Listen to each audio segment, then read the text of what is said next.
Articles of Partnership. Essential provisions contained in partnership agreement. Number 1. Partnership name. Nature, purpose, and location. Names, citizenship, and residence of the partners. Date of information and duration of partnership. The capital contribution of each partner. The procedure for valuing non-cash investments.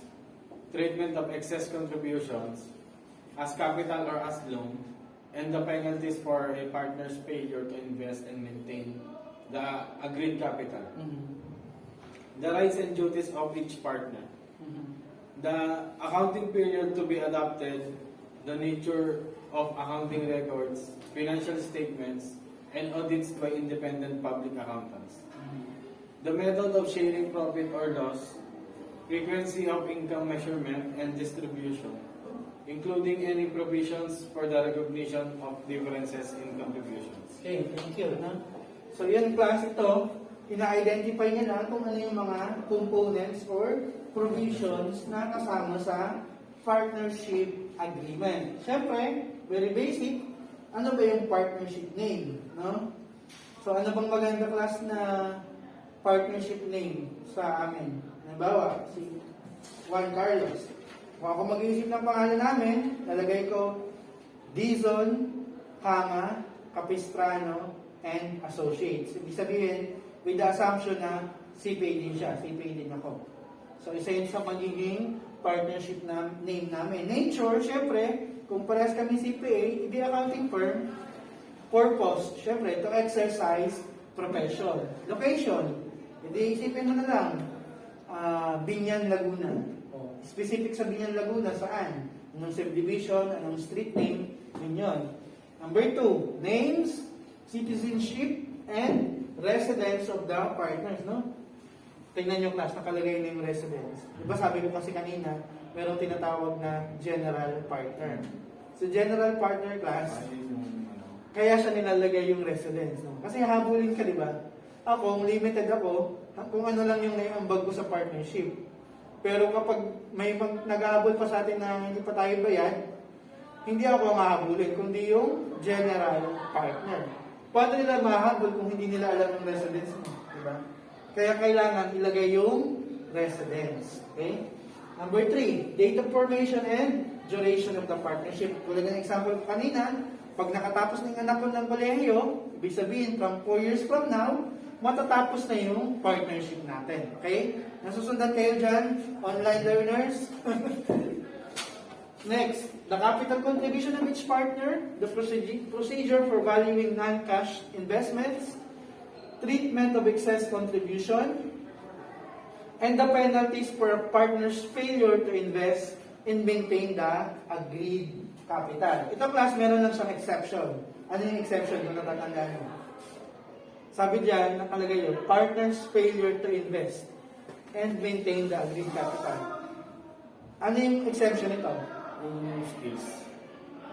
O yung tinatawag na Industrial partner, di ba? Kasi sa industrial partner, wala naman siyang ibibigay na kapital.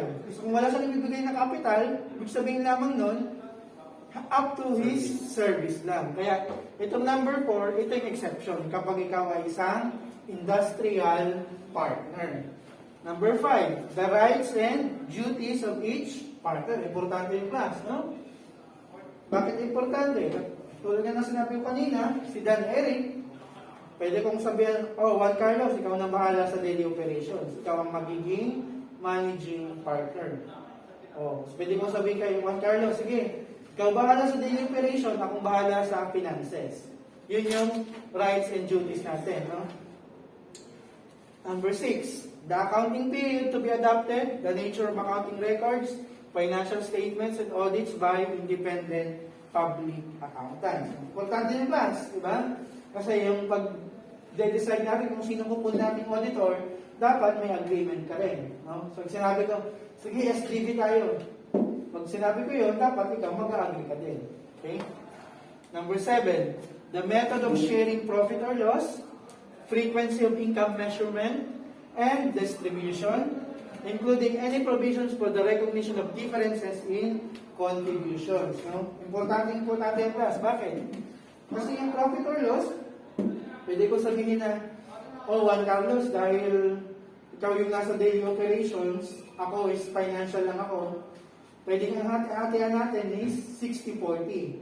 Kung ano yung kita, 60% lang sa'yo, 40% lang sa akin. Pero sasabihin ko naman, paano kung sabihin ko na, sa example na yon, si Juan Carlos, mapagkumbaba siya, sasabihin niyo sa akin, okay lang, hati na lang tayo, 50-50. Okay lang sa akin yun, hindi issue sa akin yun. Kahit na ako yung araw-araw nandito, ikaw, pabisi-bisita ka lang. Pero ako araw-araw ka nandito. Okay lang, 50-50 na lang ang hatian natin. O yun, kailangan mo siyang ilagay sa Articles of Partnership or dun sa Partnership Agreement. Okay? Next.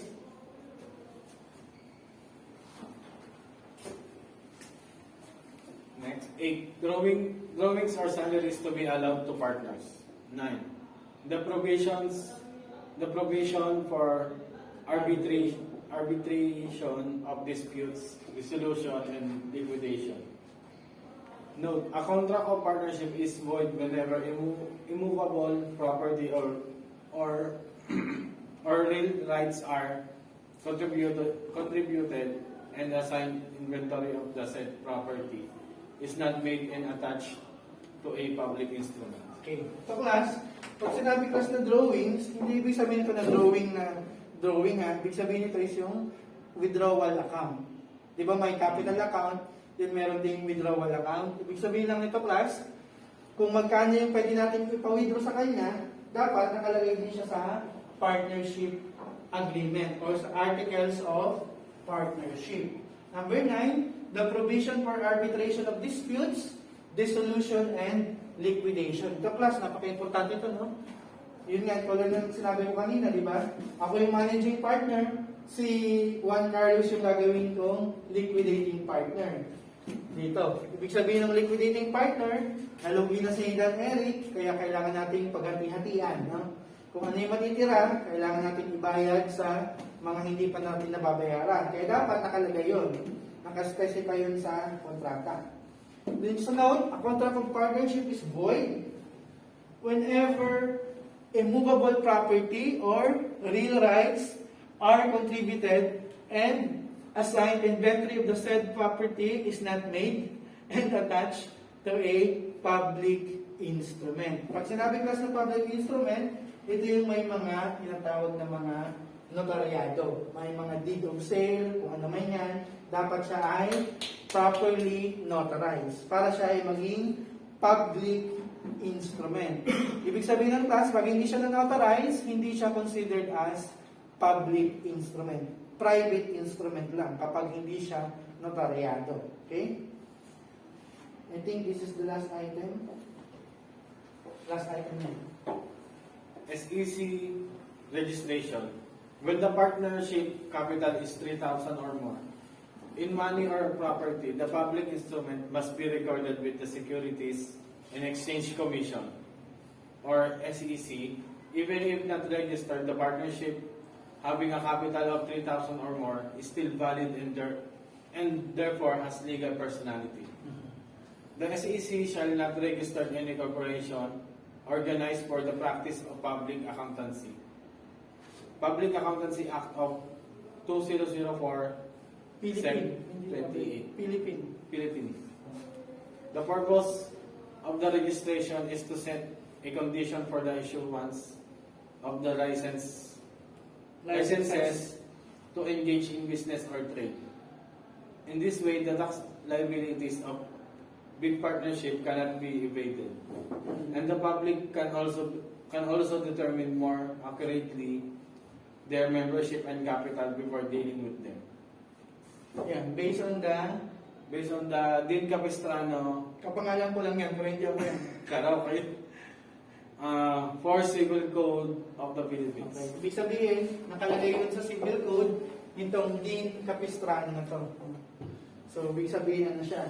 Kung Dean siya, ibig sabihin, siya na yung head ng college na yun. No? Alam ko ulit, kayo nagsulat. Hindi. Ito class, ang sinasabi lang dito class, ito, i-highlight ko lang to kasi ito importante. Itong Philippine Accountancy Act of 2004 class, yan yung actually law na nagre-regulate sa practice ng accountancy sa Pilipinas. Yan yung law na naipasa nung panahon ni Gloria Macapagal Arroyo. Kaya kung napansin nyo nakalagay, 2004. Sinong sumunod kay Gloria Arroyo? Sinong sumunod na presidente? Benigno, di ba? Noynoy? Opo, pinig na na. Noynoy na siya. After Noynoy, Duterte. After Duterte, Robredo. Ay, hindi.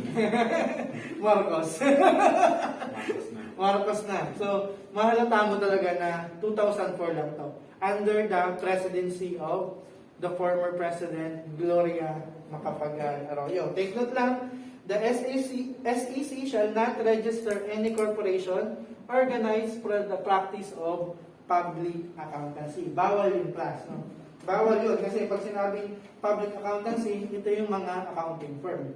Hindi mo siya pwedeng gawing corporation. Kasi nga, si public accounting firm, ito yung kadalasan ng mga nag-audit. O paano sila mag-audit kung sila mismo corporation, di ba? So, dapat independent siya. Kaya dapat, hindi pwedeng mag-register ng corporation ng isang public accounting firm, no? Bawal yun. Ayan, nakaspecify dyan. Kaya hindi sila pwedeng i-register as a corporation. Public accounting lang sila. Okay? Para ma-maintain yung independence ng mga auditing firm natin or auditor. Okay? Kaya hindi sila pwedeng i-register as corporation. Okay? I think that's it, no? So, yun class, hopefully, no? I-send ko itong video na to class, i-upload ko sa YouTube channel. May ginawa akong YouTube channel para dun sa kabilang accounting class na ang dami ring mga online. Kaya ihahalo ko na lang to doon, no? Tapos ibibigay ko sa inyo yung link para panoorin nyo na lang doon, okay? Again, thank you, Juan Carlos Dizon, no? Ang aking pinakamasipag na estudyante here. Siya lang mag-isa. And sa inyo rin yung class, no? Magsipag din kayo dyan sa online, okay? Again, thank you. Thank you for listening, no? And hope to see you next week, okay? Bye, class. Bye. Wala pang gano'n. Minsan din naman.